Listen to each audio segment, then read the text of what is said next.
एक ऐसा श्राप जिसने एक हंसते खेलते जोड़े को पिशाच बना दिया। लेकिन फिर हुआ एक चमत्कार। माघ महीने की वो तिथि जो स्वर्ग के दरवाजे खोल देती है।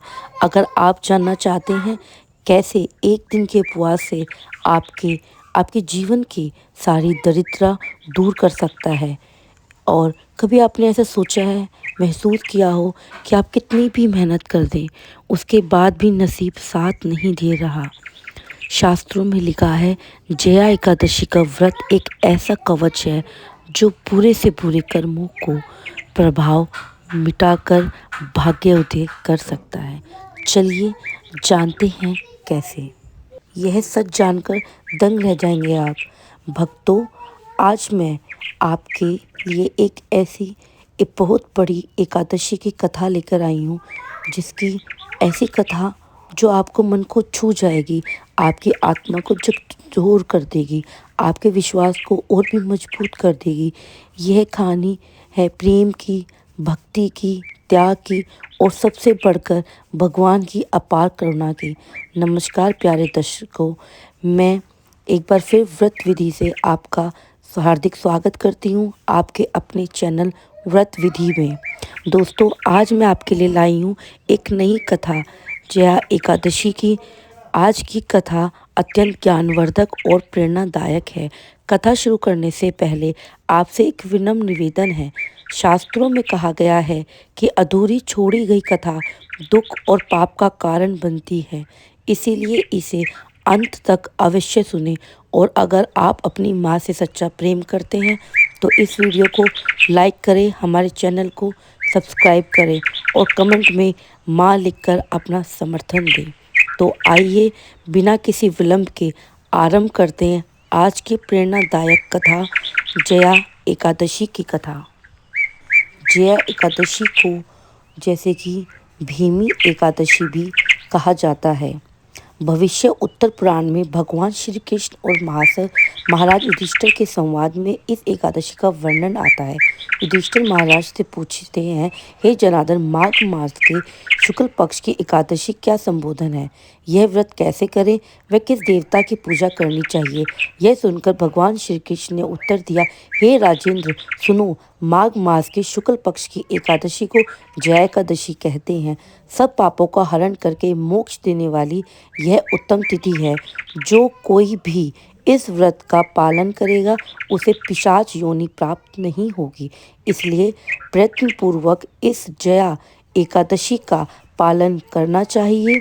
एक समय की बात है, स्वर्ग देवराज इंद्र का राज था। देवतागण अप्सवार के प्राजित वृक्ष से सुशोभित थे, नंदन वन में विहार कर रहे थे। 50 करोड़ गंधर्व के नायक देवराज इंद्र ने अपनी इच्छा से वन में विहार नृत्य का आयोजन किया था। गंधर्व में प्रमुख पुष्पदंत इंद्र का प्रमुख संगीतकार चित्रसेन व उसकी पत्नी मालिनी भी वहां उपस्थित थे। पुष्पदंत की पुत्री थी पुष्पवती व चित्रसेन और मालिनी के पुत्र का नाम था मालवानो भी इंद्र की प्रसन्नता के लिए नृत्य करने आए थे, परंतु एक दूसरे पर अनुराग दृष्टि होने के कारण वे मोहित हो गए और उनका मन विचलित हो गया। इससे वे शुद्ध गायन नहीं कर सके। इनके ठीक प्रकार न गाने तथा स्वरताल ठीक नहीं होने से इंद्र इनके प्रेम को समझ गए और इन्होंने अपना अपमान समझकर उनको श्राप दिया। इंद्र ने कहा, हे मूर्खों, तुम दोनों पतित हो, तुमने मेरी आज्ञा का उल्लंघन किया है, इसलिए तुम्हारा धिक्कार है। अब तुम दोनों पति पत्नी के रूप में मृत्युलोक में जाकर पिशाच रूप धारण करो और अपने कर्मों का फल भोगो। इंद्र का ऐसा श्राप सुनकर वे अत्यंत दुखी हुए और हिमालय पर्वत पर दुखपूर्वक अपना जीवन व्यतीत करने लगे। उनमें गंध, रस तथा स्पर्श आदि का ज्ञान नहीं रहा। वहाँ उनको महान दुख मिल रहे थे। उन्हें क्षण के लिए भी निंद्रा नहीं आती थी।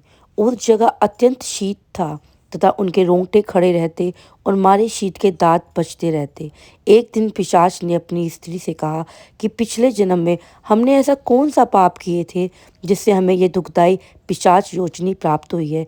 इस पिशाच योजनी से तो नर्क के दुख सहना ही उत्तम है, अतः अब हमें किसी प्रकार पाप कर्म नहीं करने चाहिए तथा पूर्ण यथार्थ से इससे छुटकारा पाना चाहिए। इस प्रकार विचार करते हुए वे अपने दिन व्यतीत कर रहे थे दैत्य योग से। तभी माघ मास की शुक्ल पक्ष की जया एकादशी आई। उस दिन उन्होंने कुछ भी भोजन नहीं किया और ना ही कोई पाप कर्म किया, फल फूल भी नहीं खाया। दुखों से व्याकुल होकर सूर्यास्त तक वे पीपल के वृक्ष के नीचे बैठे रहे। उस रात को अत्यंत ठंड थी, इसलिए उनकी निंद्रा भी नहीं आई। हे राजन, जया एकादशी के उपवास और यात्री के जागरण से दूसरे दिन प्रभात होते ही उनके पिशाच योनि छूट गई। वह दोनों ने अपने पूर्व स्वरूप को प्राप्त कर अत्यंत सुंदर वस्त्र आभूषणों से अलंकृत होकर स्वर्ग लोक को प्रस्थान किया। उस समय आकाश में देवता उनकी स्तुति करते हुए पुष्प वर्षा करने लगे। स्वर्गलोक में जाकर उन दोनों ने देवराज इंद्र को प्रणाम किया। इंद्र इनको पहले रूप में देखकर अत्यंत आश्चर्यचकित हुआ और पूछने लगे कि तुमने अपने पिशाच योनि से किस तरह छुटकारा पाया, सो सब बतलाओ। मल्यवान बोले कि हे देवेंद्र, भगवान विष्णु की कृपा और जया एकादशी के व्रत के प्रभाव से ही हमारी पिशाच देह छूटी है। तब इंद्र बोले कि हे मल्लवान, भगवान की कृपा और एकादशी का व्रत करने से न केवल तुम्हारी पिशाच योजनी छूट गई है, वरन हम लोगों के भी वंदनीय हो गए हो, क्योंकि विष्णु और शिव के भक्त हम लोगों के वंदनीय हैं। अतः आप धन्य हैं। अब आप पुष्पवती के साथ जाकर विहार करो। श्री कृष्ण कहने लगे कि हे राजा युधिष्ठिर, इस जया एकादशी के व्रत से बुरी योनि छूट जाती है। जिस मनुष्य ने इस एकादशी का व्रत किया हो, उसके मानो सब यज्ञ, जप, दान आदि कर लिए हों। जो मनुष्य जया एकादशी का व्रत करते हैं, वे अवश्य ही 1000 वर्ष तक स्वर्ग में वास करते हैं। जिसने जया एकादशी के व्रत का पालन किया, उसने सभी प्रकार के दान, यज्ञ तथा अनुष्ठान किया। ऐसा समझ जाना चाहिए, इसकी महिमा पढ़ने अथवा सुनने से अग्निशोम यज्ञ का फल प्राप्त होता है। वह इस व्रत को रखने वाले को वैकुंठ लोक की प्राप्ति होती है। भविष्य उत्तर पुराण से माघ शुक्ल एक एकादशी तथा माघ शुक्ल की जया एकादशी का महत्व संपन्न हुआ। इस दिन एकादशी का व्रत रखने के साथ साथ आधा दिन का व्रत भगवान वराहदेव के प्रकट्य के उपलक्ष्य में भी रखा जाता है और अगले दिन द्वादशी का उत्सव मनाया जाता है। यहाँ पर इस एकादशी में हमने देखा कि अनजाने में किसी अज्ञात सुकृति के कारण जब मलवानों ने संतों के व्रत रखा तो उन्हें पिशाच योनि से मुक्ति मिली और साथ ही साथ पूर्ण स्वरूप को प्राप्त कर वे देवराज इंद्र द्वारा भी पूज्य हुए। तो यदि हम सोच समझकर पूरे विधि विधान के साथ यह व्रत रखेंगे तो कौन सी वस्तु है जो हमें अप्रिय रहेगी। अतः आइए हम सभी भगवान श्री कृष्ण की अत्यंत प्रिय इस एकादशी के व्रत को रखें, जो जीवन के सर्वोच्च लक्ष्य भक्ति में अत्यंत सहायक है।